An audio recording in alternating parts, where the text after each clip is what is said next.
ఈ సినిమా ఇండస్ట్రీకి నన్ను వచ్చినప్పుడు వెనెల అయిపోయి బొమ్మరేళ్ళకి వచ్చినప్పుడు నన్ను ఫస్ట్ టార్చర్ పెట్టింది వీడును అక్కడ మన విజయ్. బట్ పాయింట్ ఏంటి అంటే ఎంత టార్చర్ పెట్టాడంటే అప్పటి నుంచి అంతే close friend. Is been always there. So నాకు పర్టికులర్గా ఈ సినిమాకి direct door in visiting card ఇవన్నీ కూడా చిత్రసీనే బేసికలీ. లేదురా నేను ఇలాగ సినిమా టేకప్ చేశాను, చాలా బాగుంది, థ్రిల్లర్ జానర్. ఆబ్వియస్లీ ఈ మధ్య మనం ఓటీటీ ఉన్నప్పుడల్లా కూడా ఐ థింక్ ద ఫస్ట్ కొత్తగా ఏమైనా చేయగలగాం అనేది థ్రిల్లర్ జానర్లోనే జరుగుతుంది పర్టికులర్లీ. ఎందుకంటే స్టోరీలో ట్విస్ట్ అనేది పలు రకాలుగా ఉంటుంది కాబట్టి that is the safest bet. So I think good choice of story actually.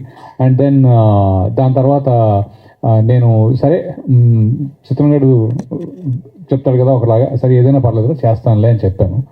But ఆ తర్వాత మళ్ళీ when I actually heard the story, Prakash Surya, so good narration బాగుండింది. అది కూడా నరేషన్ కూడా ఇక్కడ జరిగింది actually. So it is a good story. సరే స్టోరీ బాగుంది కదా చేద్దాం ఏముందిలే అని చెప్పి వెళ్ళి చేశాను. చేసినప్పుడు చేస్తున్నారు అది ఇది అంతా ఓకే ఫైన్.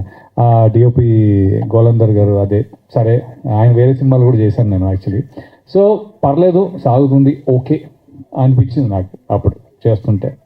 తర్వాత ఒకరోజు ఫుటేజ్ చూపించారు వీళ్ళు, అదే నెక్స్ట్ డేనో మూడో రోజు నిజంగా ఐ వాజ్ ప్లెజెంట్లీ సర్ప్రైజ్డ్.